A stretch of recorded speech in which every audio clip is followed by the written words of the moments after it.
کسی زمانے میں جب ڈیجیٹل دنیا نے ہماری زندگیوں کو یکسر بدل دیا تھا، میں نے محسوس کیا کہ کہانی سنانے کا فن بھی بدل رہا ہے۔ ڈیجیٹل اسٹوری ٹیلنگ یہ ایک ایسی دنیا ہے جہاں ہم اپنی کہانیوں کو نہ صرف سناتے ہیں بلکہ انہیں دیکھتے بھی ہیں اور محسوس کرتے ہیں۔ یہی وجہ ہے کہ آج میں ایپکو او ماسٹرنگ ڈیجیٹل اسٹوری ٹیلنگ کے موضوع پر بات جا رہا ہوں، جو کہ ایک ایسی کتاب ہے جس نے مجھے ڈیجیٹل دنیا میں اپنی کہانیوں کو سنانے کا نئی طرح سے طریقہ سکھایا ہے۔ کتاب کے مصنف، جنہوں نے ڈیجیٹل اسٹوری ٹیلنگ کی دنیا میں اپنا ایک الگ مقام بنا لیا ہے، نے اس کتاب کو لکھنے میں اپنا اور علم شیئر کیا ہے۔ ان کا تجربہ اور گہری اس کتاب کو ایک ایسی رہنمائی بناتی ہے جس کی ہے ہماری ضرورت ہر اس شخص کو ہے جو ڈیجیٹل دنیا میں اپنی کہانی سنانا چاہتا ہے۔ ڈیجیٹل اسٹوری ٹیلنگ کی دنیا میں ہر کہانی ایک نئی دنیا ہوتی ہے جو ہماری خواہشوں اور تجربات سے بنی ہوتی ہے۔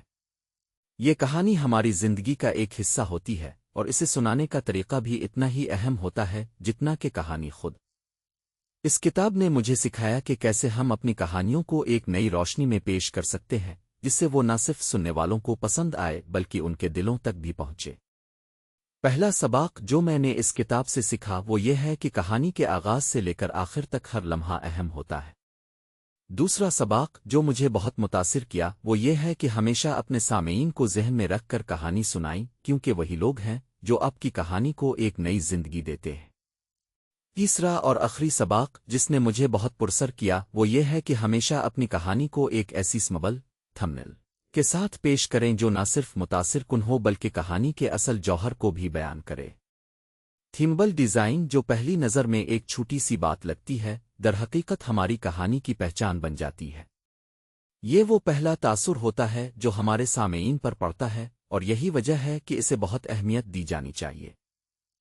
کچھ تھمبنیل نہ صرف لوگوں کو اپنی طرف کھینچتی ہے بلکہ انہیں یہ بھی بتاتی ہے کہ ہماری کہانی کیا ہے اور وہ اس میں کیا کر سکتے ہیں۔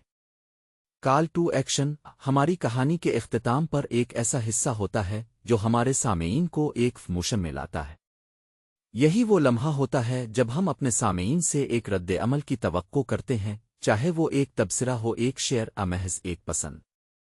یہی ہوتے ہیں جو ہماری کہانی کو ایک فعال عمل میں بدلتے ہیں، جہاں ہمارے سامعین صرف سننے والے نہیں رہتے بلکہ ایک فعال حصہ دار بن جاتے ہیں۔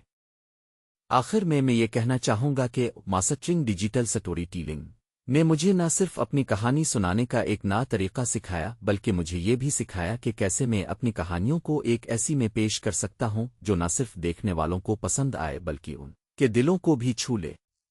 اور یہی وجہ ہے کہ میں آپ سب سے یہ ریکویسٹ کروں گا کہ اگر آپ بھی اپنی کہانی سنانے کی خواہش رکھتے ہیں تو آئیے ہم مل کر اس نئی دنیا کو ایک نئی روشنی میں دیکھیں، جہاں ہم اپنی کہانیوں کو نہ صرف سنائیں بلکہ انہیں ایک نئی زندگی بھی دیں۔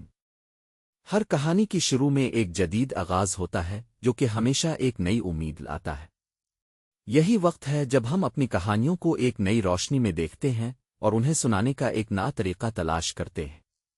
میں آپ سب سے یہ ریکویسٹ کروں گا کہ آئیے ہم مل کر اپنی کہانیوں کو ایک نئی زندگی دیں اور انہیں ایسے طریقے سے سنائیں جو نہ صرف آپ کو بلکہ دوسروں کو بھی متاثر کرے۔ آخر میں یہ کہنا چاہوں گا کہ کہانی سنانے کا فن ایک ایسا فن ہے جو ہماری زندگیوں کو بدل سکتا ہے۔ میں آپ سب سے یہ ریکویسٹ کروں گا کہ آئیے ہم مل کر اپنی کہانیوں کو ایک نئی زندگی دیں اور انہیں سنائیں جو نہ صرف آپ کو بلکہ دوسروں کو بھی پرسر کرے۔ کہانیوں کو سنانے کی یہی ہے جو ہماری زندگیوں کو ایک نئی رونق دیتی ہے اور ہمیں ایک دوسرے کے ساتھ جوڑتی ہے۔ آخر میں یہ کہنا چاہوں گا کہ ہماری کہانیوں کو سنانے کا فن ایک ایسا فن ہے جو ہماری زندگیوں کو ایک نئی روشنی میں دیتا ہے۔ میں آپ سب سے یہ ریکویسٹ کروں گا کہ آئیے ہم مل کر اپنی کہانیوں کو ایک نئی زندگی دیں اور انہیں سنائیں جو نہ صرف آپ کو بلکہ دوسروں کو بھی متاثر کرے۔ ہماری کہانیوں کو سنانے کی یہی ہے جو ہماری زندگیوں کو ایک نئی رونق دیتی ہے اور ہمیں ایک دوسرے کے ساتھ جوڑتی ہے۔ یہی پیغام ہے جسے میں اب تک پہنچانا چاہتا تھا۔